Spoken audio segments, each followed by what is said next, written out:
All right, guys, these are the median down payments for a house in each U.S. state. I was not surprised by some of this and really surprised by others. This is coming in from ZEROHEDGE. There's an awesome map, which we're going to throw up on the screen, as well as a list of every state. And again, D.C. being considered as a state, talking about how much is the median value per state on a down payment. I mean, guys, I have this big old grin on me because I'm like, what the heck? I've never seen these numbers like that. So what were you surprised by, first of all? I just like seeing the information of like the down payments for every state. You know what I mean? It was pretty cool to see that. Did anything like jump out at you though? Like did anything surprise you? Like, oh, wait a minute, that's not. Of course. Okay. Now I'm going to go invest in some of these places that I didn't think of, you know? Less than $10,000 median down payment? Exactly. For me, the thing that came up is people are constantly saying, oh, you don't need 20% to buy a house. You don't need, you just need the minimum. But data shows that otherwise that isn't true. And a lot of these countries, including the top 17, including these states, all top 17 states are none under 15% that you come out of pocket. So, So in these top 17 states, the average is 15%, or that'd be on the low end. I don't know about the average, but nothing lower than 15% is getting put down to buy a property in those states. Wow. So to me, that's like, yo, whoa, what's driving this up? We just talked about it. Well, the cost of homes, right. There's that, but I don't know if you guys caught that note on the bottom left. California has the top 3 priciest urban housing markets for down payments overall: San Jose, Sunnyvale, San Francisco, Oakland, and Los Angeles, Long Beach. So those 3 kind of make the top. And here's the thing: even though those are the top when it comes to the priciest urban housing markets, California is a state still number 5. Yeah, we got other toppers, which is crazy because you have Washington D.C., Hawaii, New York. I see. I'm not surprised by those ones, right? Here's what I was surprised by. I was surprised that Texas was so low, because you look at Texas. I marked it here on my page. Texas was number 38 on this list. Yeah, I'm not surprised at that. Well, can I tell you why real quick? Okay, yes. So here's the reason why. Austin has had tremendous growth. People moved to Dallas, Houston, San Antonio. Like there's been a ton of moving to Texas. Correct. You've seen property values go up extremely quickly during the same window of time this is being measured. Yeah. I thought for sure because of that, and that money also coming from places like New York, like California, it would have increased their median down payment a lot more than I thought. That part did surprise me. I know there's a lot of truth to that, but then at the same time, they've been seeing that growth in the last few years. It hasn't been like 10 years. It's been the last 2-3 years, you know, where Californians are going over there. So maybe they would have been 40 something. Probably, you know, but yeah, maybe. But for me, I wasn't surprised because it's also a big state. You know, there's so much more to build. And so it didn't surprise me on that one. Yeah. I mean, they're also going to be leaving the United States. Yeah. Okay, come on. Look, now in its own country, Texas. Yeah. That's a different show, I think. But, you know, thinking of where I'm going to go invest now, I was like, okay, I'm going to go to, you know, Mississippi, where the medium out of pocket down payment was $5,800. Right. Well, what are you getting? Right. Though? Jeez, well, I don't know, but long-term longevity, right? $1,500. The neighboring city right there or state is Louisiana. I'm like, okay, that's $6,500. Yeah, that was our electric bill last month, right? Yeah. Our home insurance. We're gonna get so much crap in the comments, like these a-holes. You guys live in California. These a-holes. So no, and to finish it off, the average was only for the United States as a whole, 15% was the average. Yeah. Yeah. Well, and I know that's what's so interesting to me about this is that there's so much. The United States is so big, broken into all these different states, and so in one hand you're like, okay, cool, the average is this, but then if you look at like how much is above that and how much is below that, man, the difference between top and bottom is so skewed. Crazy. It is massive. The what was the bottom state, guys? Was it Mississippi at Mississippi and Louisiana? Yeah, Mississippi, $5,800, 9.3%. And here's the thing. Are you guys catching that? That the median down payment of $1,500 is a down payment of 9%. Make it 10%. That's the down payment. Yeah, that's crazy. A 10% down payment is $5,800, guys. I'm gonna go buy one. That means that median means that there is places that were cheaper than that and had less cost for down payment. Yeah. That is insane.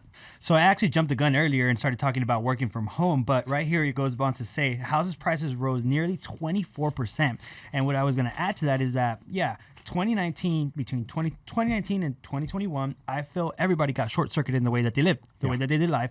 So for me, this was a big, like, okay, I agree with it because of the fact that everybody was working from home. Nobody wanted to be anywhere near anybody. So at the fact that, they didn't. It was true. So what do? They said, I'm going to buy a big house somewhere out remote and not speak to anybody. And Google could still pay me from wherever I'm at. And that's where all these Airbnb and everything came to. Yeah. And one thing to add to that as well is that there was such a gold rush feel where everybody was jumping in, everybody was investing. It felt like everybody was coming to California like for the gold rush, like back in the days, but it was real estate for this matter. And little did they know that there's up cycles, there's down cycles, and it's not just let me get in one time, make a lot of money, and get out. A lot of these people are now underwater. They're not professional investors. They're not licensed investors. They don't do this day in, day out. They're regular people that, got misguided by social media or, got told that it was easier, but once they really got to the nitty-gritty, it's like, I don't do this for a living. I don't know what I'm doing. Now I have like 3 different hats on, and I still got to go. And again, because of all of this, because it's priced people out too, now we also have that other issue that came, which is the rent, right? Rent's climbing. Well, and you had brought up too, again with the rents and even like communities and HOAs pulling the rug out underneath from people who had bought a place with the intention of Airbnb or VRBO, and now saying, you can't do that here no more short-term rentals. So you got some people getting the rug pulled out from underneath them. And you mentioned that quite a while ago. We haven't talked about that in the show recently, but you're right. The rent skyrocketing is part of that, and then the other thing. This is the part that surprised me.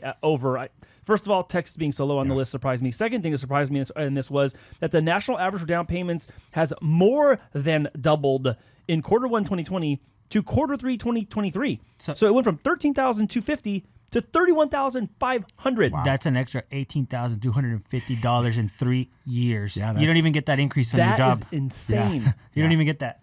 Well, hey, by the way, I think car prices did the same thing.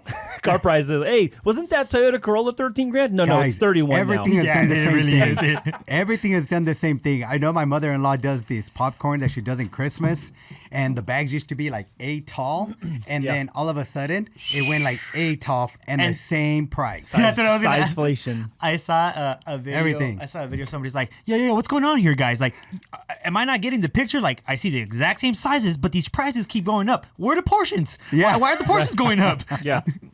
That ain't gonna happen. On the side, I used to say 50 servings. Now it's like 37 servings. Yeah. Whoa. So with all that stuff, now we're also starting to see more young people staying at home longer because of that. Yeah. They just can't afford it. But the luxury, that was what's interesting too, is luxury homes, like you mentioned, they're buying those bigger homes because now, hey, well, instead of my son paying his mortgage or paying rent, now he could just live here and get a bigger house. So the other cool, like, and this Pretty is cool. a super nerdy thing. It's not a cool thing. I'm sorry. I tried to say cool about a nerd thing, guys. Here's the nerd thing. The Washington, which came in at number 4, their median down payment was $86,750, which is nearly 30% down. Which says one thing about the house value, which also says another thing about how much money people got rolling around their pockets. The article kind of cites that some of the reasons for the reflection of this is jobs, income, population, amenities, and the desirability of location. And right here at the top, you have California and Washington, which are both tech-centric, tech-heavy. And so it's kind of not surprising that they're, I guess I was surprised that that much of a percentage represented that kind of high of a down payment. Or no, other way around. I'm sorry. That dollar amount represented such a large percentage of the down payment. I think that is very interesting. And I think we're going to have to keep our finger on the pulse of that. And here's why. AI. The reason is AI is going to create some jobs and completely obliterate others. Yeah. So I'm very curious to see how much of these tech areas over the evolution of the next year, 2 years, 3 years, we get like 12, 24, 36 months.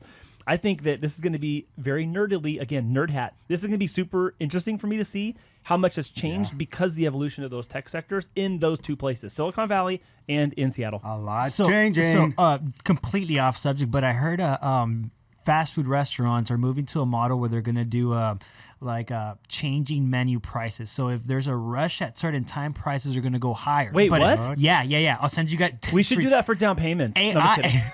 When the market's hot, down payments rates go high. No, but I thought it was interesting because they said the model that's going to work is like whenever they have a rush, prices are going to go up. But whenever they they slow down, prices are going to adjust.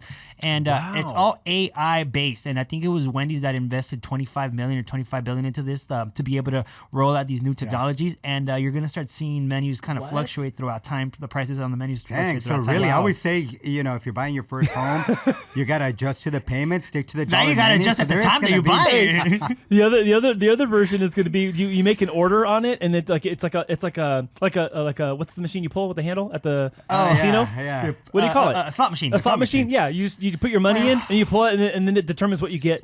Wow. That's They're just gonna be like, crazy. oh, you wanted a Big Mac. Sorry, you're getting a cheeseburger. Yeah, ketchup. Yeah. That's interesting. Or you're just gonna feed the machine and you get nothing. But I mean, to go on to that point, I feel that you're gonna have to either learn how to manage it or learn how to actually use it, because it's not gonna get you out of your job, but it is gonna innovate a lot of the way that people. Oh do yeah, jobs. no. A lot of things are gonna change for sure. Definitely. Wow, interesting.